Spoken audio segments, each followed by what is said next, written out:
गुरुर्ब्रह्मा गुरुर्विष्णु गुरुर्देवो महेश्वरा गुरु साक्षात् परब्रह्म तस्मै श्री गुरवे नमः।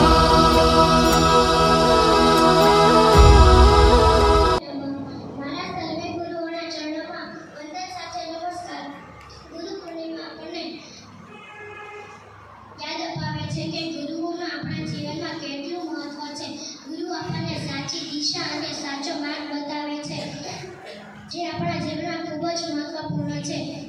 કરો આ એક નાનકડું પગલું છે જે આપણને ગુરુઓ પ્રત્યે આદર અને સન્માનની અનુભૂતિ કરાવે છે. મોટો દિવસ છે. અષાઢી પૂનમના ગુરુ પૂર્ણિમાના નામથી પણ ઓળખવામાં આવે છે, કારણ કે આજે જ્યારે વેદોના રચયિતા મહર્ષિ વેદવ્યાસનો જન્મ થયો હતો, માટે આ દિવસને વ્યાસ પૂર્ણિમા તરીકે પણ ઓળખવામાં આવે છે. ગુરુ પૂર્ણિમા અષાઢ મહિનાની પૂનમના દિવસે ઉજવાય છે. આ દિવસ હિન્દુ અને બૌદ્ધ ધર્મમાં માનવામાં આવતો તહેવાર છે. આ દિવસે ગુરુઓની પૂજા કરવામાં આવે છે. ગુરુનો હેતુ એક જ હોય છે કે મારી પાસે આવેલા શિષ્યને હું સંસ્કાર અને જ્ઞાન આપું. શાસ્ત્રોમાં ગુનો અર્થ અંધકાર અને ઋનો અર્થ તેમાંથી બહાર લાવનાર થાય છે. આ મુજબ ગુરુનો અર્થ અજ્ઞાનરૂપી અંધકારમાંથી બહાર લાવનાર તથા જ્ઞાનરૂપી પ્રકાશ આપનાર થાય છે. સાક્ષાત પરમ બ્રહ્મ તસ્મૈ શ્રી ગુરુવે નમઃ. ગુ એટલે કે અંધકાર અને ગુ એટલે કે પ્રકાશ.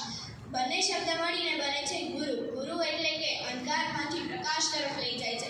તે પોતાના શિષ્યને અજ્ઞાનમાંથી જ્ઞાન આપે છે. ગુરુ અને શિષ્ય વચ્ચે ગાઢ સંબંધ હોય છે. તેવો જ ગાઢ સંબંધ ગુરુ દ્રોણાચાર્ય અને શિષ્ય એકલવ્ય વચ્ચે હતો. તેઓનો એક પ્રસંગ હતો. એકવાર કૌરવો અને પાંડવો જંગલમાં ફરવા ગયા. તેમની સાથે એક કૂતરો પણ હતો. તે કૂતરો જંગલમાં છૂટો પડ્યો. એકલવ્યએ ગુરુ દ્રોણાચાર્યને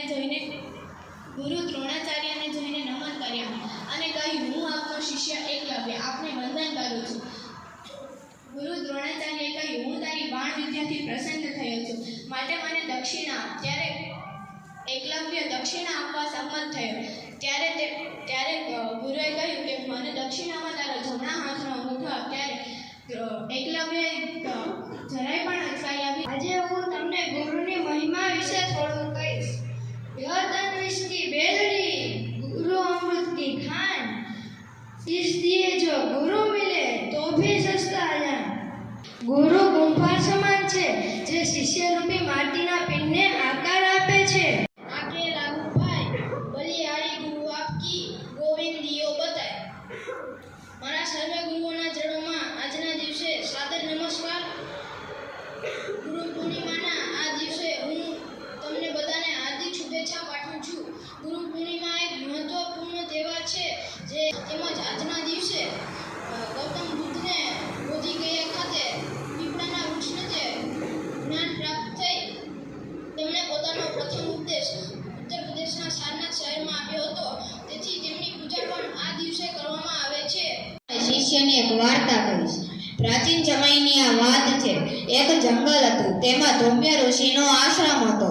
તેમાં ઘણા શિષ્યો અભ્યાસ કરવા માટે આવેલા. તેમાં પાંચાલ દેશનો એક આરુણી નામનો શિષ્ય, જે ખૂબ જ તેજસ્વી, સાહસિક અને આજ્ઞાકારી હતો.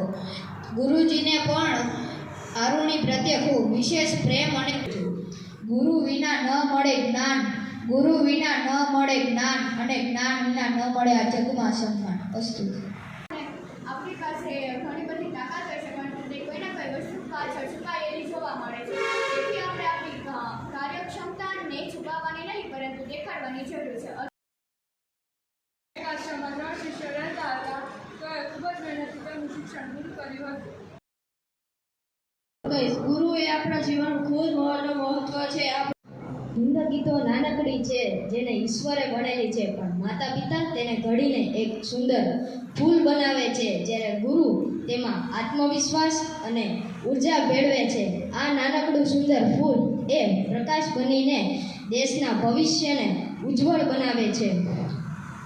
અને લોકોને મદદ કરે છે. ગુરુ માટે સારી કહેવત લખી છે કે ગુરુ વિના જીવન નથી સાકાર. ગુરુ જ છે સફળ જીવનનો આધાર. એટલે કે કોઈ પણ વ્યક્તિ એ ગુરુ પાસેથી જ્ઞાન મેળવે છે અને ગુરુ વિનાનું જ્ઞાન એ નકામ. ગુરુ પૂર્ણિમા વિશે થોડું કહીશ. અખંડ મંડલાકારમ વ્યાપ્તમ યેન ચરાચરમ તત્પદમ દર્શિતમ યેનમ તસ્મૈ શ્રી ગુરુવે નમઃ. અર્થાત એ મહાન ગુરુને અભિવાદન કે જેણે અવસ્થા અને વ્યક્તિનો સાક્ષાત્કાર કરવાનો સંભવ કર્યો, કે જેની શક્તિ આ પૂરેપૂરા બ્રહ્માંડમાં વ્યાપેલી છે. આ શ્લોકે તે મહિમાને જીવંત કરી. ગુરુનું કાર્ય પારસમણી જેવું હોય છે, જે લોટામાંથી સોનું બનાવે છે. પોતાની આજ્ઞાનું પાલન કરી, સદગુણો ગ્રહણ કરી, દુર્ગુણોને દૂર કરી અને પોતાના જીવનને ચંદનની જેમ સુગંધિત, સુવાસિત અને નિરામય બનાવી પ્રભુને પ્રિય થવાનો હોય છે.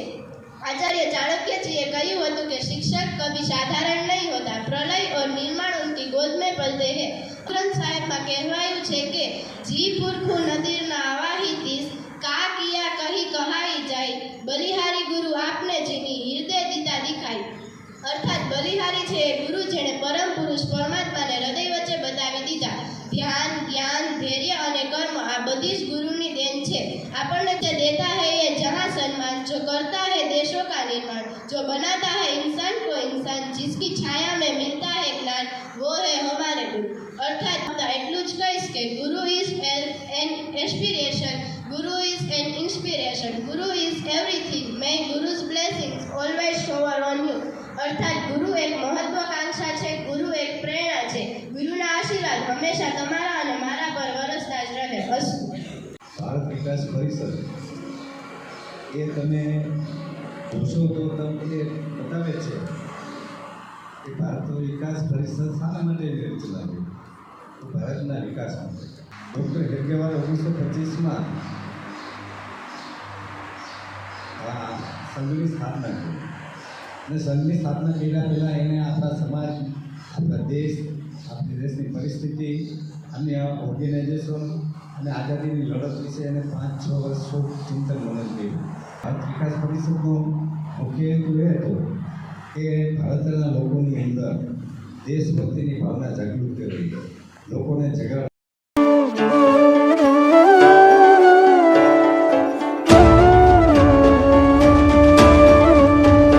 भगवान लहर लहर लहराए, भगवान लहर लहर लहराए, भगवान लहर लहर लहराए, भगवान लहर लहर लहराए. देश बने सोने की चिड़िया, देश बने सोने की चिड़िया, कोई रोक न पाए.